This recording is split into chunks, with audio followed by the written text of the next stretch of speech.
तो ये 1 का हमारा ए वाला है, 1 का पार्ट ए। इसमें कह रहा है find the particular integral of this. यहां पर एक डिफरेंशियल इक्वेशन गिवन है, इसका हमें पर्टिकुलर इंटीग्रल निकालकर दिखाना है। तो यहां पर हम लोग सबसे पहले अब 2 लाइन में 3 लाइन में इसका आंसर आ जाएगा। तो अगर यहां पर सेकंड ऑर्डर डेरिवेटिव है तो इसको हम लोग ऐसे भी लिखते हैं d2 और प्लस 4 और y को आप यहां से y और यहां से y को आप बाहर ऐसे लिख सकते हैं।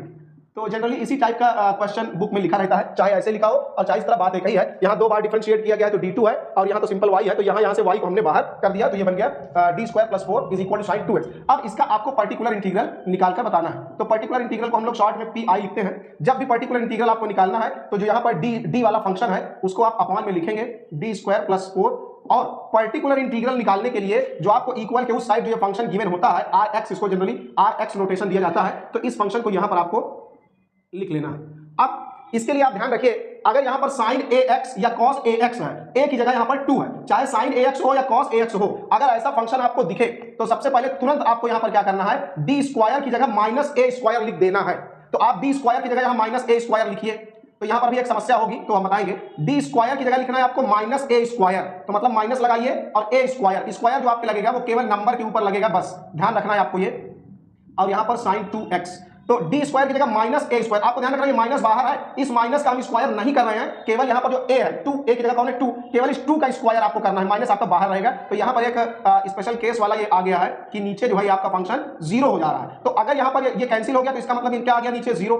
तो जब यहाँ पर 0 आ गया तो यहाँ पर आप लिख कर बताएंगे हियर कि फंक्शन का वैल्यू एट -a² क्या आ गया, 0। फंक्शन का मतलब जो ये अपॉन में गिवन है, ये माइनस का a² पुट करने पर क्या आ गया, 0। तो जब ऐसी स्थिति आ जाए तो उसको दूसरे तरीके से हैंडल करना है। अच्छा, इसका ये मतलब नहीं कि आप इसको सॉल्व नहीं करेंगे, प्रॉपर सॉल्व करके आपको दिखाना है कि हाँ भाई हमने d² की जगह -a² रखा और वो क्या बन गया, 0। अब 0 बन गया तो ये वाला फॉर्मूला फेल कर जाता है, मतलब d² की जगह -a² रखा, अगर 0 आया तो ये फॉर्मूला फेल कर गया, तो अब आप दूसरा तरीका अपनाएंगे। इसका ये मतलब नहीं कि आप इसको लिखेंगे नहीं, प्रॉपर एग्जाम में इसको भी आपको लिखना है, भाई हो गया 0 तो हो गया, कोई बात नहीं, तभी तो आप दूसरा वाला अप्लाई करेंगे। तो ऐसे केस में आपको क्या करना होगा कि अब आप उसके लिए क्या काम करिए कि यहां पर एक x मल्टीप्लाई करिए और नीचे वाले जो फंक्शन है ये, इसको एक बार डिफरेंशिएट कर दीजिए, बस यही आपको करना है। यहां पर तो यहां पर एक x लगाना है और इसको नीचे वाले को डिफरेंशिएट कर देना है।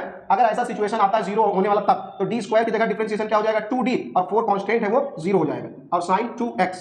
तो यहां पर x/2 अपनी जगह पर लिखा है, अपॉन में जो ये d लिखा है, अगर अपॉन में d लिखा है इसका मतलब होता है इंटीग्रेशन करना, अगर यही d ऊपर लिखा होता तो इसका मतलब होता है डिफरेंशिएशन, लेकिन अगर अपॉन में d है तो उसका मतलब इंटीग्रेशन होता है। तो बस ये जो फंक्शन sin 2x है, x को नहीं, x को हमने अपने से यहां फॉर्मूले के हिसाब से लगाया है, तो यहां इस फंक्शन को ये क्या करेगा, इंटीग्रेट कर देगा। तो sin 2x का इंटीग्रेशन होता है -cos 2x, और x का कोफिशिएंट 2 डिवाइड में आ जाएगा, तो यहां से माइनस का x/2 2 4 cos 2x, तो ये आपका रिक्वायर्ड आंसर आ जाएगा।